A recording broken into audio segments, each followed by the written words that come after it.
clase número 6. ¿Sí? ¿6 o 5?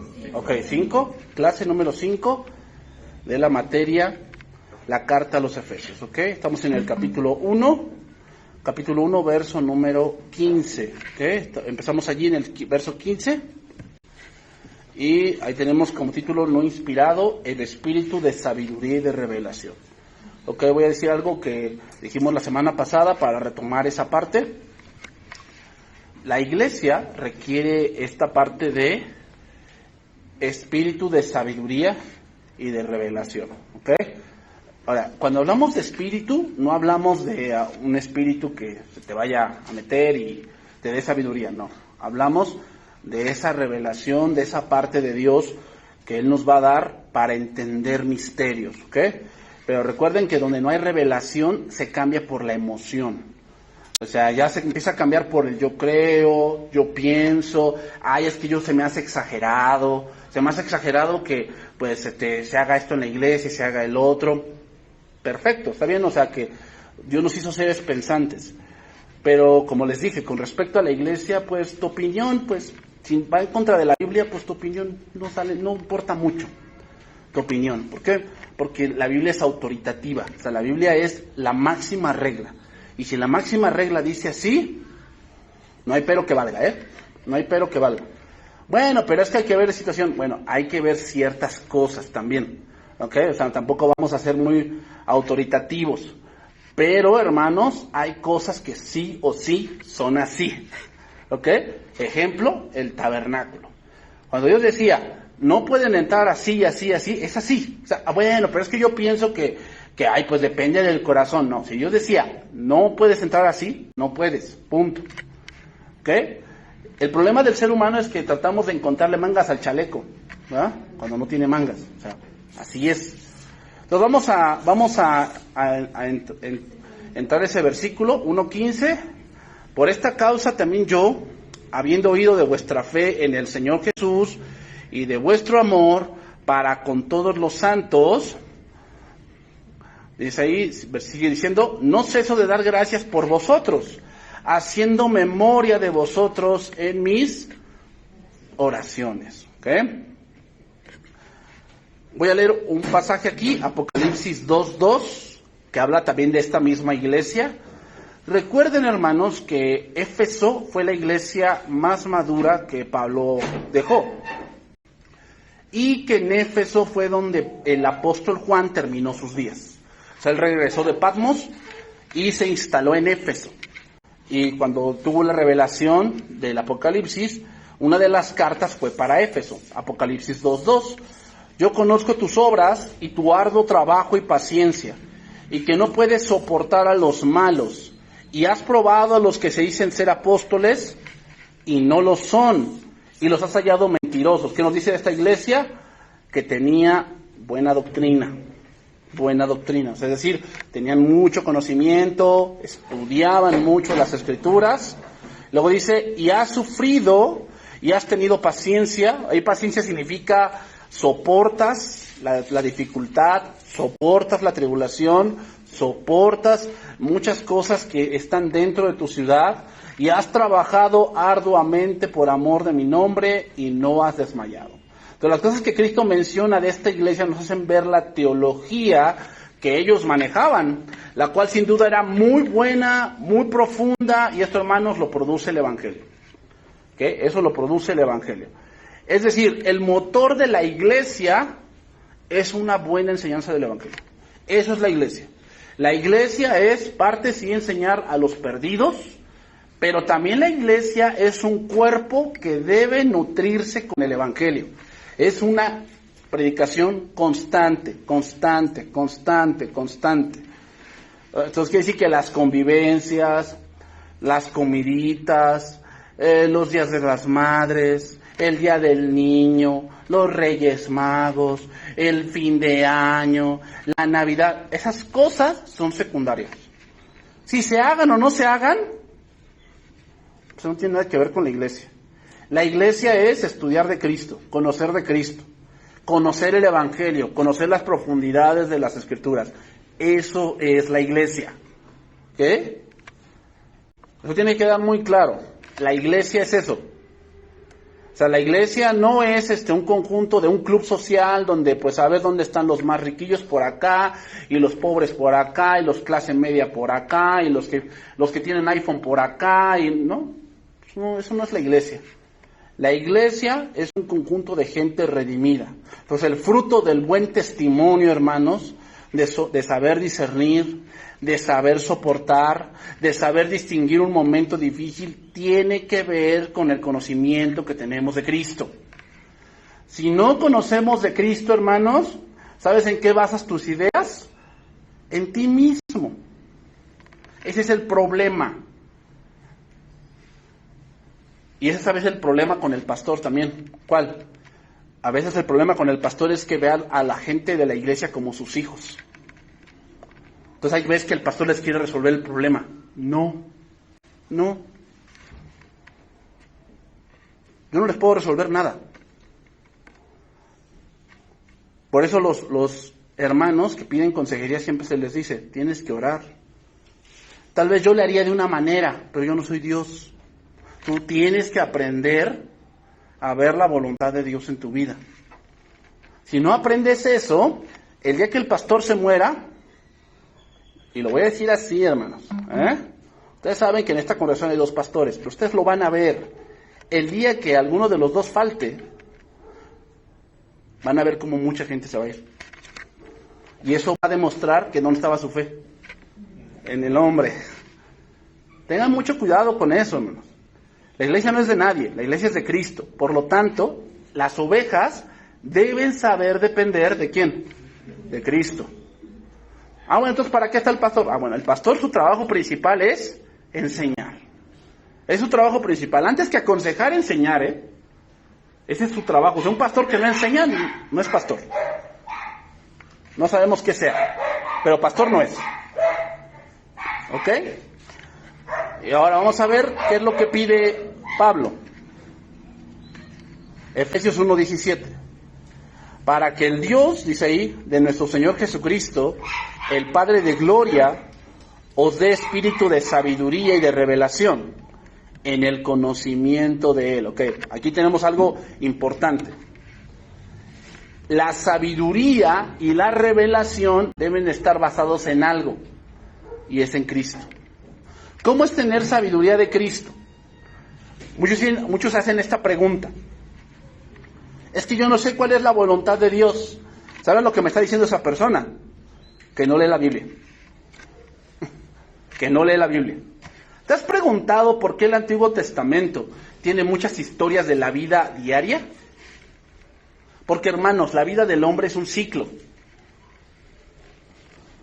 Sí, ok, Jacob, Isaac, Abraham no tenían computadoras, pero el pecado era el mismo y sigue siendo el mismo. Y la conducta del ser humano sigue siendo la misma. Y los seres humanos siguen buscando lo mismo. Posesiones, riquezas, comodidad, viajes, que mis hijos tengan lo mejor. Toda la gente que ha vivido en este mundo sigue buscando lo mismo. Entonces, ¿por qué Dios deja esas historias? 1 Corintios 10 lo dice, ¿no? Y estas cosas se escribieron para vosotros o para nosotros. ¿Para qué? Para que no hagamos lo que ellos hicieron. ¿Qué quiere decir? Que si estamos constantemente leyendo las Escrituras, va a haber cosas que podemos aplicar a nuestra vida y que esa es la voluntad de Dios. O sea, no esperes que Dios te revele su voluntad en un sueño. Eso rara vez pasa. No digo que no pueda ser, pero esa no es la manera de buscar la voluntad de Dios. La manera más factible y más primaria de buscar la voluntad de Dios es leyendo las Escrituras. Es escuchando la palabra de Dios. Entonces, si tú no sabes cuál es la voluntad de Dios para tu vida, tal vez te falta estudio, o sea, te falta leer. No esperes que, no, pues es que, o sea, Dios también te puede hablar por las circunstancias, sí, pero no siempre. Sí, pero no siempre, hermano. ¿Por qué? Porque muchas veces si no, tú no estás alimentado de la palabra, estás en la carne. Y entiendes las cosas en la carne. Y el que siembra para la carne, de la carne va a ser, o sea, no te va a traer ningún provecho razonar en la carne. No te va a traer ningún provecho. Entonces, todo el conocimiento, toda la revelación que tengamos, debe estar basada en Cristo. Mira, lo voy a leer en lenguaje actual y fíjense cómo es esto. Dice, le pido al Dios de nuestro Señor Jesucristo, es decir, al Padre maravilloso, que les dé de su Espíritu para que sean sabios y puedan entender cómo es Dios. Puedan entender cómo es Dios. No es que yo diga, pues yo creo que Dios es así. No, es, yo voy a la Escritura y yo tengo de entender cómo es Dios. No es lo que yo creo que es Dios, lo que mi vecino dice que es Dios. No. Por eso la Biblia dice, mis ovejas oyen mi voz. No es oigo la voz del que me conviene. No, oyen mi voz y yo las conozco y me siguen. ¿Cómo vamos a escuchar la voz del pastor? Del pastor de pastores que es Cristo, si nunca leemos la Biblia. Entonces, sabiduría aquí es la palabra griega sofía, que significa un conocimiento, fíjate bien, un conocimiento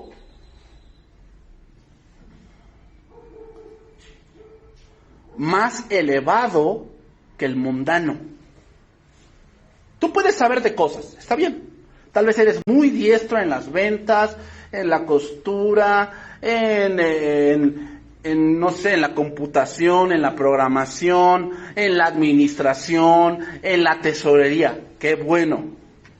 Pero tú requieres otra sabiduría más grande en la iglesia. Yo no dudo que Dios pueda utilizar tu carrera. Pero no creas que porque tienes carrera eres merecedor de un puesto en la iglesia. Eso es el mundo. Eso es el mundo. En la iglesia requieres otras cosas. ¿Sabes qué requieres? Carácter cristiano. Y eso no se desarrolla en una escuela. Se desarrolla a la luz de las Escrituras. Así que no, pues yo llevo más tiempo en la iglesia. Yo llevo 10 años, me toca tal puesto. Error. ¿Dónde lo aprendiste eso? Bueno, es que en la empresa lo hacen, en tu empresa. Deja eso allá. Aquí es otra cosa. Y aquí Dios llama, no por cuántos años lleves en la iglesia. Dios llama por el corazón. Tú puedes tener mucho tiempo en la iglesia y ser un rebelde. Y Dios no te va a llamar así. Aunque creas que lo mereces, aunque creas que tú tienes más conocimiento, aunque creas que al que pusieron es un neófito, no sabe, yo por eso no me someto, no me gusta. Qué bueno. No te revelas a la persona, te revelas a Dios. Eso es la iglesia, hermanos. Otra cosa que muchas veces hoy abunda en la iglesia, la democracia. ¿Va? ¿Qué cosa es la democracia? ¿Cuántos están de acuerdo que fulanito esté? Gracias. ¿Cuántos están de acuerdo? Levanten la mano. Imagínate que yo les preguntara, ¿qué clase quieren ver la próxima materia del instituto? Levanten las manos los que quieran Apocalipsis. Y los que quieran así, eso no es la iglesia, hermanos. Democracia es gobernar por el hombre. Entonces, ¿que mi opinión no vale? Sí vale. En algunas cosas. Pero en el punto del gobierno, el que pone es Dios. ¿Sabes cuál es el ejemplo de democracia dentro del gobierno? Saúl es el típico gobernante elegido por los hombres. ¿Qué hace un gobernante elegido por los hombres? ¿A quién trata de agradar? A los hombres. ¿Qué hizo Saúl? No, es que el pueblo se me iba. Y yo pues tuve que hacer el sacrificio porque se me iban. Y la segunda vez que Dios lo mandó, ¿qué hizo? Oye, ¿hiciste lo que Dios te dijo? Sí, yo lo hice. Pues qué valido de ovejas y vacas es el que oigo. Es que fue el pueblo. Entonces, ¿qué hace un gobernante? ¿Qué hace un pastor? ¿Qué hace un coordinador elegido por los hombres? Trata de agradar al que lo puso. Ese es el problema. Y el día de hoy yo me enteré de una congregación que te pasan un papelito. ¿Qué te pareció la prédica? Del 1 al 10. Por favor. ¿Eso qué? ¿Estás de acuerdo que los diezmos se den al principio o al final? ¿Eso es la iglesia? Ay, sí, es que yo me siento partícipe. ¿En serio? ¿De verdad? Pues qué poca sabiduría tienes. Porque la sabiduría de Dios tiene que ser una sabiduría o un conocimiento más elevado que el mundano. Eso significa, la ley expone los mandamientos, hermanos, y las exigencias del Señor. Y la profecía juzga el comportamiento de los hombres a la luz de la voluntad de Dios y de su plan eterno. Por lo que respecto a la sabiduría, se esfuerza mediante la observación, la experiencia y la reflexión. ¿Ok? Es decir, la sabiduría se va a obtener cuando tú lees y meditas. ¿Qué cosa es meditar? Reflexionar. ¿Por qué el salmista escribe esto? ¿Por qué Cristo dijo esto de esta manera?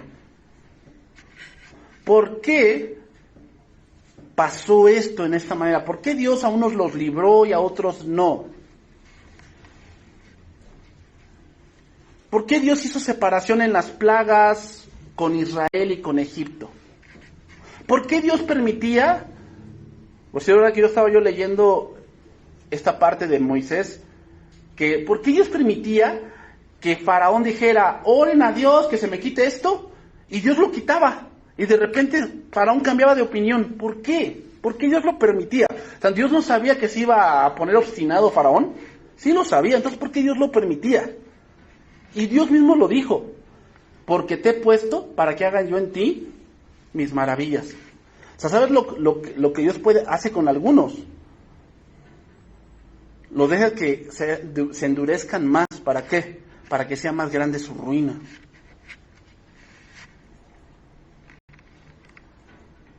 Entonces, ¿qué quiere decir, hermanos?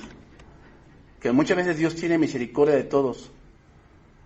Pero si tú te obstinas en lo que estás haciendo, ten cuidado. Puede ser que pierdas lo más valioso. Porque ¿hasta cuándo se doblegó Faraón? Hasta que perdió su hijo.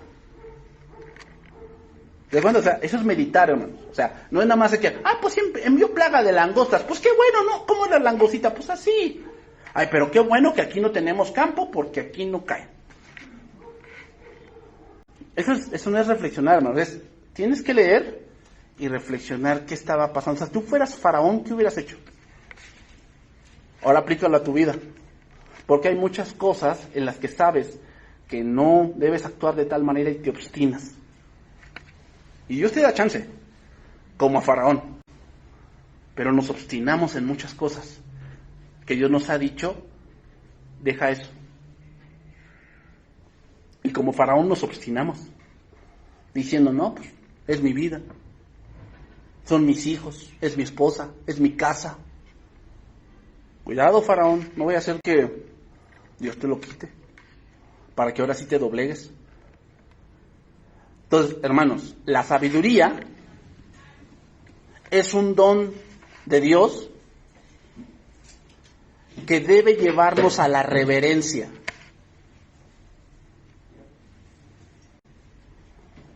En el hebreo, se consideraba un hombre sabio a aquel que poseía una combinación de astucia, experiencia. Se le llamaba hombre sabio en el punto hebreo. Se le llamaba un hombre sabio a aquel que poseía una combinación de astucia, experiencia, discernimiento moral, conocimientos enciclopédicos, cierta habilidad literaria, ¿ah?, y capacidad para juzgar y gobernar. Y esto hacía que la gente tenía una actitud frente a la vida de una manera sabia.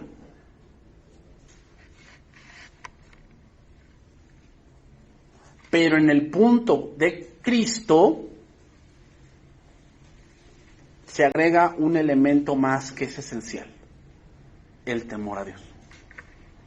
O sea, tú puedes tener conocimientos enciclopédicos, mucha literatura, tal vez lees muchos libros, un discernimiento moral, experiencia, Astucia en el buen sentido, o sea, en el buen sentido de que sabes ver las cosas antes de que sucedan, sabes por dónde va la bolita, tú lo sabes, eso es tener astucia. Tal vez puedes tener mucho eso, sabes juzgar de una manera muy elocuente, pero la parte de la sabiduría divina tiene que ver con el temor de Dios. ¿Qué quiere decir? Quiere decir que es un hombre que considera su vida a la luz de la voluntad de Dios.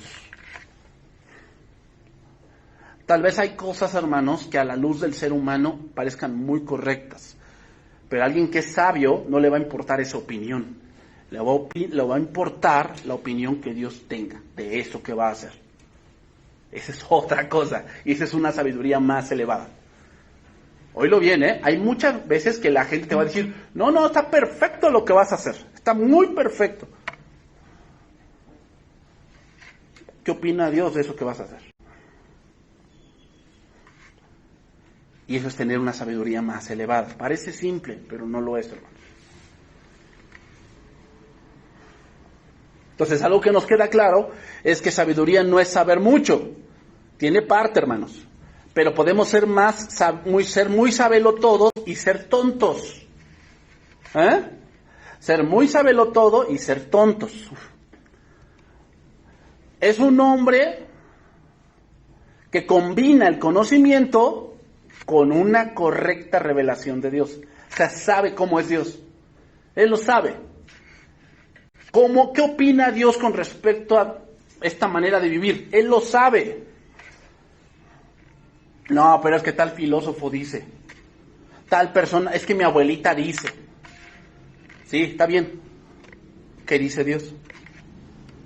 Eso es sabiduría, hermanos. Por eso, el principio de la sabiduría es el temor de Jehová. ¿Cuál? ¿Qué quiere decir? Que no me está importando lo que opine el hombre. ¿En qué sentido, hermanos? En el sentido del gobierno y de cómo debo llevar mi vida delante de Dios. No quiere decir que ninguna opinión del hombre me importe. No estoy diciendo eso. Lo que estoy diciendo es que en las cosas de Dios, la opinión que pesa es la de Dios. Eso es la vida cristiana, hermanos.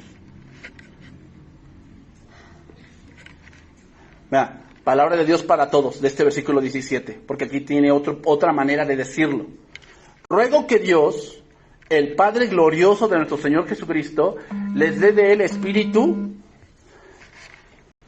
de sabiduría, para que entiendan los secretos de Dios y lleguen a conocerlo verdaderamente. Lleguen a conocerlo verdaderamente. Okay. Quiero citar otro pasaje aquí, en la versión Kadosh, que es Hebreos capítulo 3, verso 9.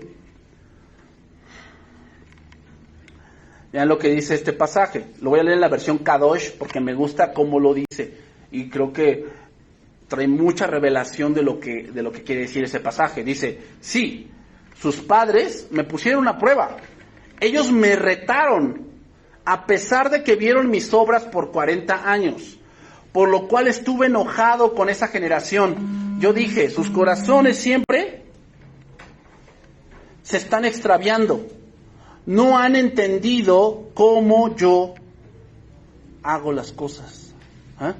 No han entendido cómo yo hago las cosas. ¿Has entendido cómo Dios hace las cosas? Que una parte del carácter de Dios es que no te lo da al momento. Si ya conoces eso, el que no conoce eso, por eso siempre se defrauda de Dios, porque no, yo le pedí a Dios y no me dio. No, pues no seas un niño berrinchudo. Dios no actúa de esa manera. Entiendo. ¿Cuánto esperó Abraham? 25 años por un hijo. O sea que ya empezamos a conocer cómo es Dios. No es que yo te digo y al momento lo hago. No. Hay que empezar a conocer a Dios. Eso es sabiduría, hermanos. Debemos de conocer cómo Dios hace las cosas. Entonces, es interesante de cómo habla el Señor de esa generación que salió de Egipto. Y dice que ellos, que son personas extraviadas, dice, siempre andan vagando en su corazón y no han conocido mis caminos. En la Reina Valera así dice. Entonces podemos llegar aquí a un principio, y es que una persona sin sabiduría es una persona extraviada. Es una persona que no sabe qué rollos con su vida cristiana, no sabe qué show. Es cristiano, pero no sabe a qué se dedica él. Como dice un dicho, no picha, ni cacha, ni deja vaper, ¿no? O sea, no sirve, pues asiste, pero pues no crece, está estancado, no tiene discernimiento, de todo se queja, todos están mal menos él. Es una persona extraviada, o sea, no sabe qué show, no sabe. No sabe para dónde va su vida, su matrimonio no sabe para dónde va, porque no conoce a Dios. Entonces, ¿extraviada en qué sentido, hermanos? Bueno, que no conocen el proceder de Dios. Y hermanos, eso es lo que pasa con aquellos que no saben qué es la iglesia. Véanlos, viven extraviados, teniendo una idea errónea de lo que es Dios. Y se la viven quejándose, y eso ocurre, hermanos, por falta de sabiduría. Entonces, ¿qué está pidiendo Pablo a Dios en Éfeso? ¿Que fuesen unos sabelotodos? ¿Eso es lo que está pidiendo? No. Claro que sabiduría implica conocimiento. Sin embargo, no sirve de nada el conocimiento si no hay temor de Dios. No sirve de nada.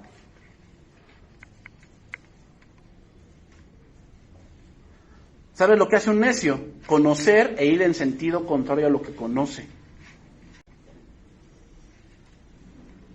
Entonces, hermanos, una iglesia que de verdad está demostrando su fe es aquella que tiene conocimiento, pero va en el camino de ese conocimiento, conociendo el cómo Dios hace las cosas. Entonces, si tenemos un conocimiento correcto, ¿cómo crece la iglesia? ¿Campañas evangelísticas? ¿Volantes? ¿Dar de comer? ¿Eso hacían en la iglesia primitiva? No, dice la Biblia que Dios añadía a la iglesia los que habían de ser salvos. Ah, bueno. ¿Cómo inició la iglesia? Con 12 pilares. O sea, estaban los 12 apóstoles. ¿Qué quiere decir? Que lo primero que debe haber en la iglesia es maestros. Dios no puede añadir a la iglesia más personas si no hay quien les enseñe. No, hermanos. El problema de una iglesia grande es que no se puede tener el control de todo. Vamos a hablar en puntos administrativos del mundo. Una persona puede administrar máximo tal vez 80 personas, 100 personas. Tal vez, y eso más o menos. Sube a 200, ¿un solo pastor va a poder con todo eso? No, requiere ¿qué? Requiere ayudas. Entonces, ¿cómo va a añadir Dios a la iglesia si no hay maestros? Y no hay discipulado. Pues es lógico que no. La iglesia no va a crecer así. Entonces, ¿cómo Dios hace las cosas? El cuerpo de Cristo crece a medida que el pastor y sus ayudantes crecen. Si el pastor está nanito, no estudia ni nada, ¿cómo está la iglesia? Está igual, porque tal es el sacerdote, tal es el pueblo. Por eso, ahí se aplica lo igual. Si tú como hombre, tú eres un enanito espiritual, tu familia está igual. Así se ve. ¿Y sabes dónde se ve eso? En sus trabajos. En sus manuales yo me doy cuenta cómo están creciendo. Yo me doy cuenta. ¿Cómo? El discernimiento que tienen. O sea, no es que me llenes de paja, ¿no? Yo hice una tesis de 200 hojas. ¿Y sabes qué cuántas hojas me revisaron a mí en la tesis? Sí, me revisaron la escritura y todo lo que tú quieras. Pero al final me revisaban los resultados de la tesis. O sea, todas las pruebas que yo hice, los resultados, eso era lo que importaba. ¿Sabes lo que importa de tu trabajo? Tu discernimiento de qué aprendiste. Si tú no tienes eso, tienes conocimiento, pero nada más. Tienes letra, que tal vez nunca más vas a volver a leer. De eso no se trata. Se trata de que crezcas. Se trata que de lo que estudiaste allí, ¿qué? Sea una realidad en mí, yo lo tenga presente, cómo es Dios. Por eso la teología no todos la quieren saber. ¿Por qué? Porque ellos quieren seguir con su Dios a su manera.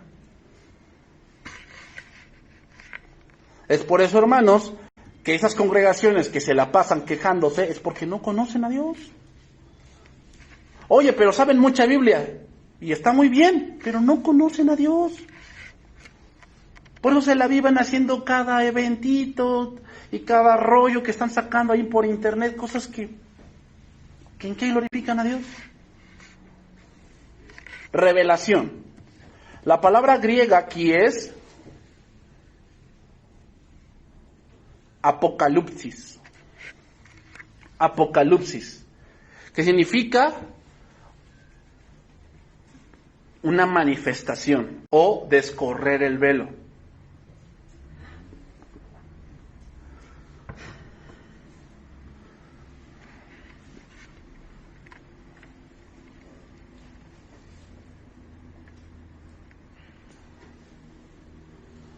Significa, hermanos, que Dios toma la iniciativa de revelarse a los hombres. Eso es revelación.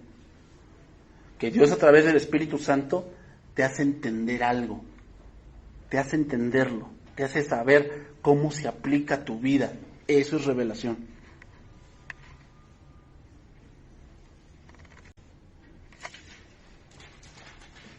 Entonces hay personas que sin duda saben de la Biblia, pero no tienen revelación, es decir, el comprender cómo es Dios en base a lo que Dios revela de sí mismo, hermanos, no lo entienden, por eso empiezan a tomar atajos.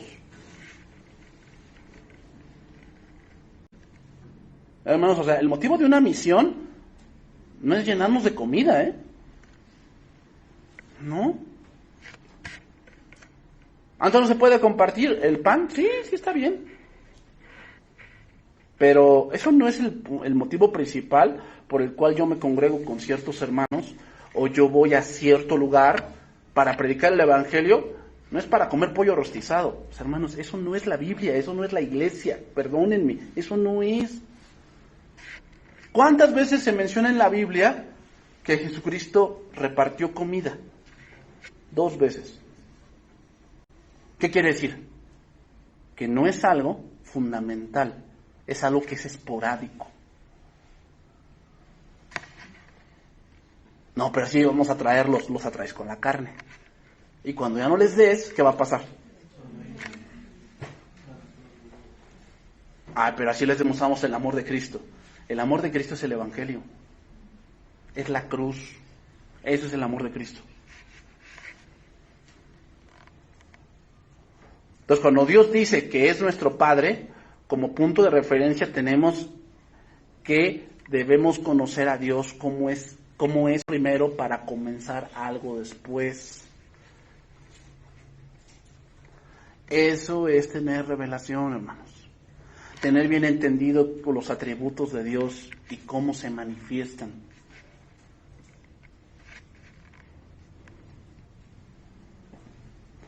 Seguimos ahí, versículo 18.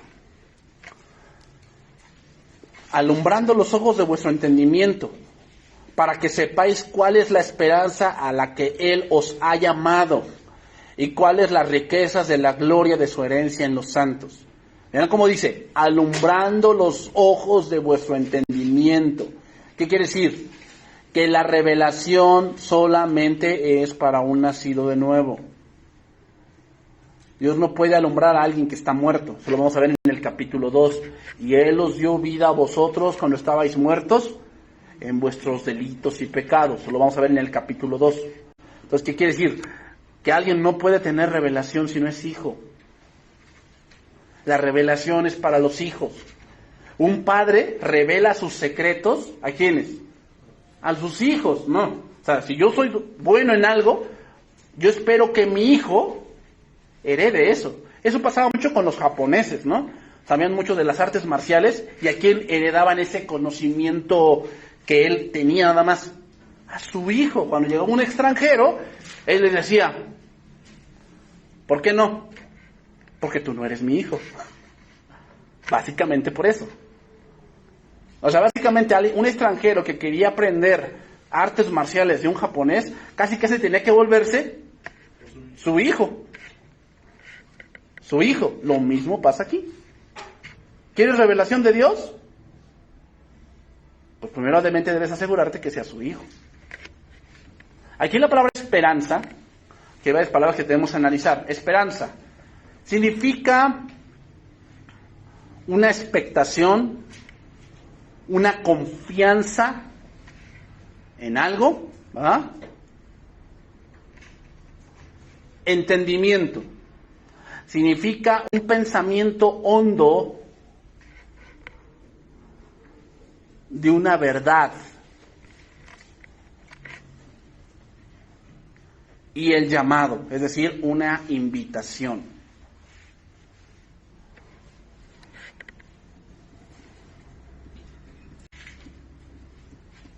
Entonces el llamamiento es para todos. La palabra iglesia significa llamados fuera. Entonces el llamamiento es para todos. Ahora, hemos sido llamados fuera ¿de dónde? Del mundo. ¿Para qué? Para asirnos de una esperanza. ¿Cuál es esa esperanza? Bueno, vamos a citar algunos pasajes. Segunda Timoteo 1:8. Segunda Timoteo 1:8.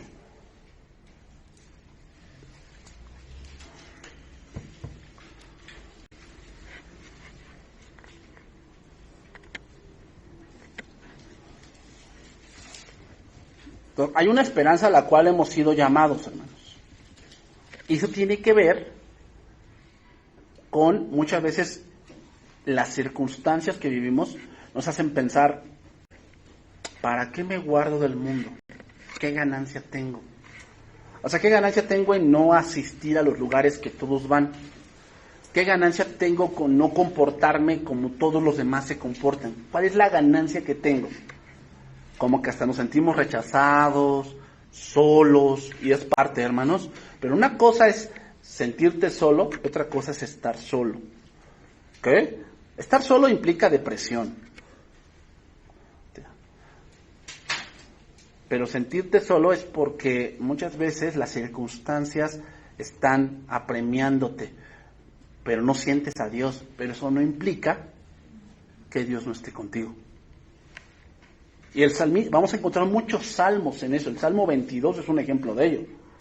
El Salmo 42, que es de los hijos de Coré, si sabes quiénes son los hijos de Coré, son los que se rebelaron.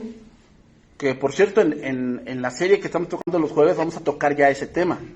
Los hijos de Coré se rebelaron. ¿Y sabes qué pasó con ellos? Se abrió la tierra. Y por eso dice, como el ciervo brama por las aguas, así clama por ti, oh Dios, el alma mía. O sea, ¿qué pasaba con los hijos de Coré en ese momento cuando escribieron ese salmo? Estaban viendo la gran iniquidad a la cual estaban enfrentándose. Y corrían el riesgo. O sea, ellos pensaban que, ok, se tragaron a esta parte de la familia, pero a mí también me puede pasar. Y el verdadero arrepentimiento, hermanos, tiene que ver con sentir esa parte o ese peso que Dios ha traído para que tú vuelvas.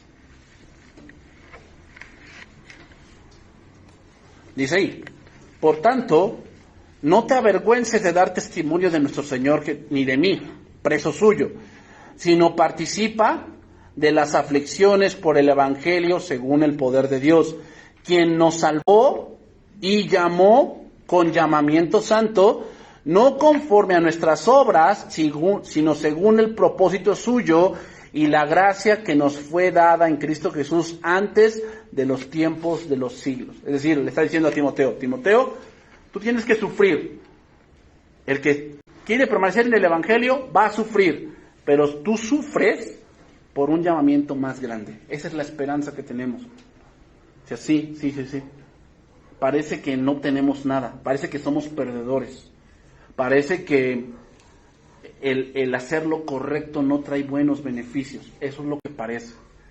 Pero hay una esperanza más grande, hermanos, donde lo que hacemos sí cuenta. Tal vez para los del mundo no cuente, pero para Dios sí cuenta. Y esa es la esperanza a la cual hemos sido llamados. como iglesia, hermanos, parece que no ocurre nada cada domingo que estamos aquí. Como te dicen muchos de allá afuera, ¿a qué vas el domingo allá? ¿Te dan dinero?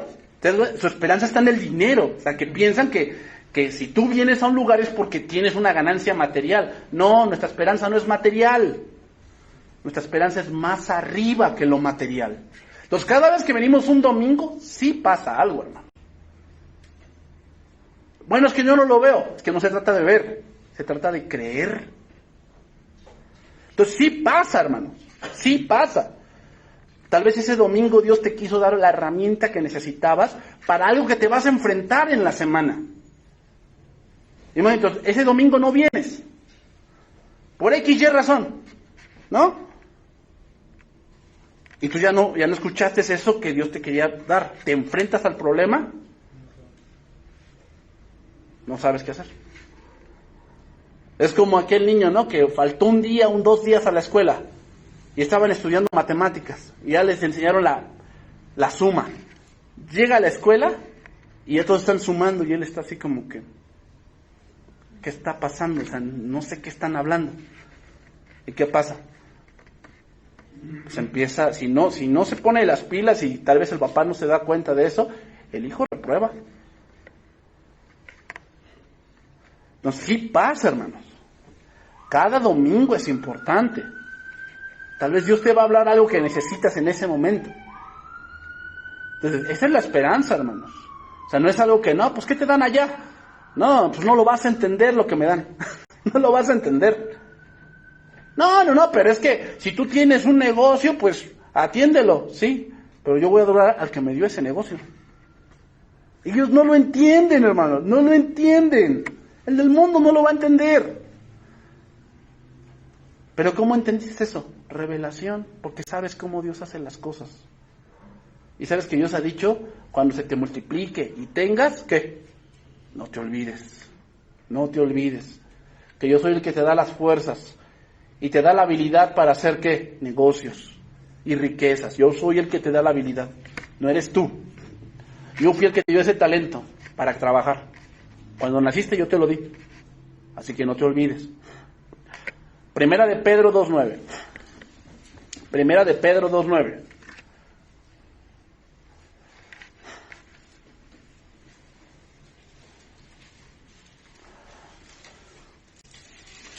Mas vosotros sois linaje escogido, real sacerdocio, nación santa, pueblo adquirido por Dios, para que anunciéis las virtudes de aquel que os llamó de las tinieblas a su luz admirable. ¿Para qué?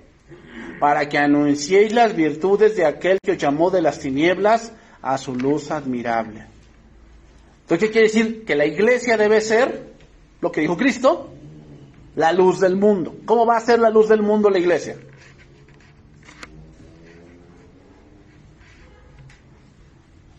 Muchos dicen, bueno, es que la iglesia debe ser algo que impacte su comunidad. Sí, la Biblia dice eso. ¿Cómo? Anunciando, sí, anunciando las maravillas, creciendo en Cristo, ¿verdad? A mí me ha tocado varias veces, hermano. O sea, aquí los de la cuadra saben que aquí hay una iglesia, lo saben. Y nos ha pasado, a mí me ha pasado, que tienen un problema matrimonial y ¿sabes a dónde vienen? Aquí. No se congregan, pero vienen y vengo que oren por mí. La conozco de vista, pero... ¿Ah, sí? Sí, es que aquí me dijeron que aquí oran. ¿Ah, sí? ¿Y por qué quieres que oremos? No, pues es que mi esposo se fue y me dejó con los niños y no tengo para comer y pues yo quisiera que oraran para que, pues no sé, o sea, ya usted dígame qué va a orar. Sí, para que le caiga un rayo o para que regrese. Digo, no, luego voy a orar para que se te quite ese rencor, porque Dios no va a actuar así. No, pero es que pues entonces eso no es justo. Y a una le dije, mire, la justicia no es para que usted esté contenta. O sea, voy a actuar con justicia para que ya no se me enoje, mijito. Ya no se me... ¿Así es Dios? Pues te imaginas con Esaú, que él planeaba diciendo, cuando muera mi padre, ¿qué? Yo mataré a mi hermano. Y se fue Jacob, ¿no? Se fue con su tío. Entonces dijo, imagínate a Dios, híjole, este hombre Esaú se me va a voltear, está bien enojadito. Esaú, ni modo, va a tener que matar a Jacob para que él se esté contento. Y así pensamos a veces con Dios, ¿ah? ¿Que no ve Dios lo que me hacen? Sí, sí lo ve, pero no va a actuar para que tú estés contento, hermano. Él no va a actuar para que, ay no, sí, mi hijita. Y como tú dices, nadie se mete con los hijos de Dios. Uf. ¿De dónde sacaste eso? Ah, vos porque estás tocando un ungido. ¿Sí? ¿Dónde aprendiste eso? Pues no, tú tienes un conocimiento más elevado que el de Pablo, ¿no? ¿Te imaginas cuántas veces lo apedrearon a Pablo, lo persiguieron, lo tuvieron que bajar por una ventana, no toquen al ungido? ¿Te das cuenta? Esa manera de pensar no es teológicamente correcta. Dios lo puede permitir. ¿Para qué? Para demostrar su riqueza en tu vida hacia esas personas. O sea, a ver, ¿por qué esta persona vive de esta manera? O sea, tiene estos problemas y no se agüita. ¿Qué tiene él que no tenga yo?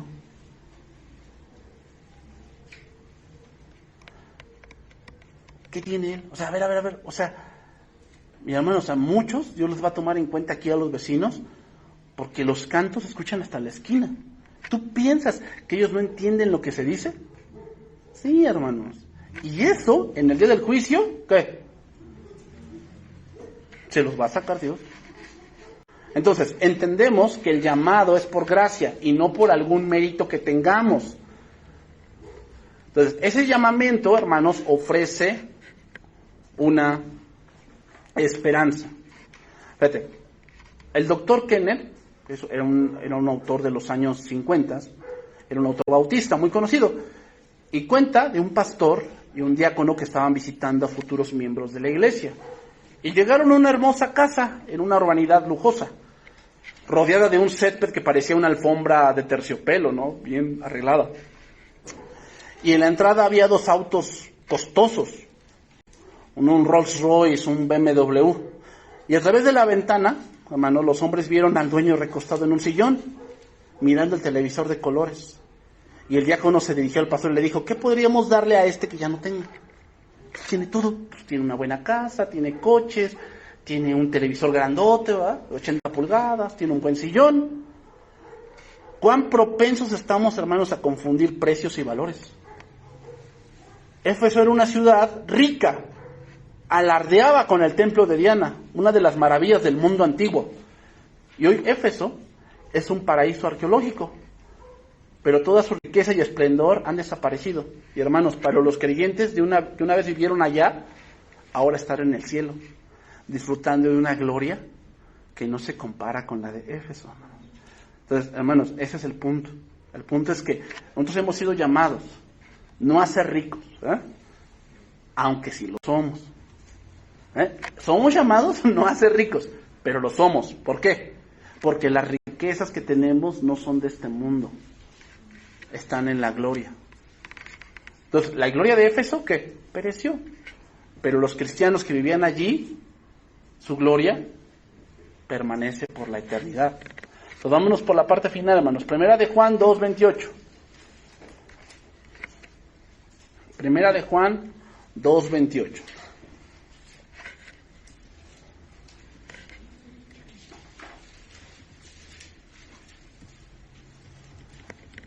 Dice, Primera de Juan 2:28.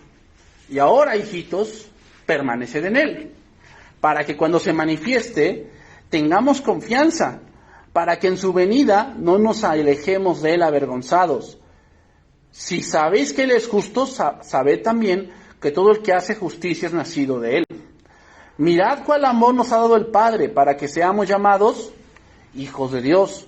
Por eso el mundo no nos conoce, porque no le conoció a él. Amados, ahora somos hijos de Dios, y aún no se ha manifestado lo que hemos de ser, pero sabemos que cuando él se manifieste, seremos semejantes a él, porque le veremos tal como él es. Y fíjate que dice, y todo aquel que tiene esta esperanza en él, se purifica a sí mismo, así como él es puro.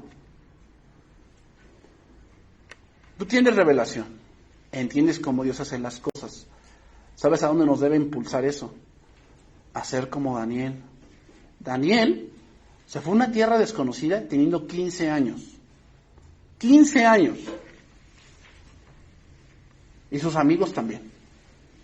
Y cuando llegaron a Babilonia, ¿qué fue lo que primero se dice ahí, en el capítulo 1? Y ellos decidieron en su corazón no contaminarse. Es decir, no nos vamos a moldar a esta nación. Sí, vamos a aprender su lengua, sí. Tenemos que vestirnos de cierta manera porque vamos a ser líderes de aquí y los gobernantes tienen una manera de vestir, sí. Pero su manera de pensar no. Eso es la iglesia, hermanos. Por eso estamos llamados fuera. ¿Cuál era la esperanza de Daniel y de sus amigos? Volver. Por eso la profecía de las 70 semanas. Daniel está leyendo Jeremías y se da cuenta que el tiempo se va a cumplir ya. 70 años de cautiverio, se va a cumplir. Entonces ora a Dios y le dice, Señor, ya van a pasar 70 años y no veo que las cosas se muevan. Ahora, Daniel nunca más volvió. Él murió en Babilonia. O más bien en el imperio medo-persa. Él murió allí. O sea, él nunca más volvió físicamente. Porque espiritualmente, él está ahí. Entonces, lo aplicamos ahora nosotros. ¿Cuál debe ser el móvil de la iglesia? No contaminarse con el mundo. Sí, el mundo piensa de esta manera. El mundo actúa de esta manera. Yo no. La iglesia es eso. No contaminarnos con el rey de este mundo. El príncipe de este mundo. El espíritu que ahora opera en los hijos de desobediencia. No. Sí, tengo que trabajar, sí. Y que a veces me tengo que vestir pues de otra manera porque pues así me lo piden en el trabajo, sí. Pero que yo piense como ellos y como Dios, que ellos piensen cómo es Dios allá ellos, pero yo no. ¿Y que te pueden echar al foso de los leones? Sí. Sí. ¿Sabes cómo fue esa historia, no? Del foso de los leones. Pues le hicieron plan con maña, ¿no? Porque le dijeron, no, que se firme un edicto que cualquiera en un lapso de 7 días, que ora un Dios que no seas tú, se ha echado al foso de los leones. ¿Sí, va? Ahora, yo no entiendo cómo no le avisaron a Daniel, si Daniel también era un líder de allí, ¿no? Supongo que le tenían que haber avisado, oye.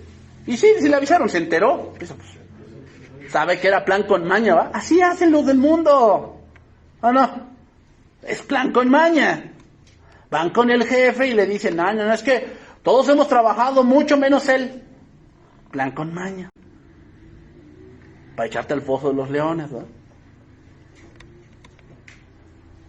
Y sí, tal vez te pueden echar, pero sábete que tu esperanza y tu herencia nadie te la puede quitar, nadie. Sábetelo bien. Ese es no ser un cristiano, hermanos. Por eso la iglesia la persiguen tanto. ¿Por qué? Porque no es de este mundo. Una congregación que está moldada a este mundo, que tiene el pensamiento de que Dios es amor, aquí lo aceptamos todos. Hoy la nueva es que le preguntan, oye, ¿Cristo es el único camino al cielo? Bueno, yo no lo pienso así. Es que, pues bueno, hay gente que es muy buena y es muy sincera. Entonces, yo no creo que ellos se vayan al infierno. Perdón. ¿Qué clase de cristiano eres? ¿Sabes que decir que yo voy a ir al cielo por mis obras es tratar de sobornar a Dios? Y Dios no admite sobornos. Eso es un pensamiento muy humano. Bueno, yo fui Boy Scout. Yo repartí sándwiches. Yo repartí café. ¿Y Dios por eso tiene que dejarte entrar? Si Dios no admite soborno. Si no, Dios no sería justo, ¿sí? ¿Te das cuenta? No. La iglesia no es eso, hermanos.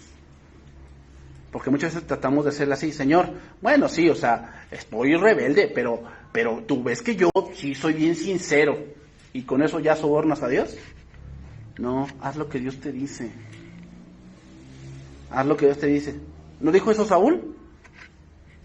Bueno, sí, no los matamos a todos, pero lo demás lo guardamos, ¿para qué? Para hacer sacrificios a Jehová tu Dios. O sea, trató de sobornar a Dios. O sea, Señor, sí, no cumplí, pero pues ahí te va un chequecito con varios ceros, pues para que veas que no fue tan malo, ¿no? Bueno, sí, si Dios fuese hombre, pues tal vez. Pero no, Dios no es hombre. ¿Se dan cuenta, hermanos? O sea, el Dios no ha cambiado. Dios sigue siendo el mismo, solamente que nos muestra mucho su misericordia, en verdad. Mucho su misericordia. Entonces voy a terminar la próxima semana con este verso, porque hay otras cosas que les tengo que hablar más adelante sobre aquí un versículo que es un poco difícil. Cuando dice que Dios le ha dado un nombre que es sobre todo nombre. Y aquí la pregunta que voy a dejar en el aire es esta. Si Cristo ya estaba reinando antes, entonces ¿por qué dice que se le dio un nombre que es sobre todo nombre si Cristo ya reinaba? Aguas con eso, porque los testigos de Jehová por eso dicen, no es que Cristo no es Dios, va a ser Dios. Así dicen los testigos, ¿eh? Y sacan ese tipo de versos. Vamos a explicar ese verso, a qué se refiere. Ok, hermanos, vamos a orar y vamos a terminar.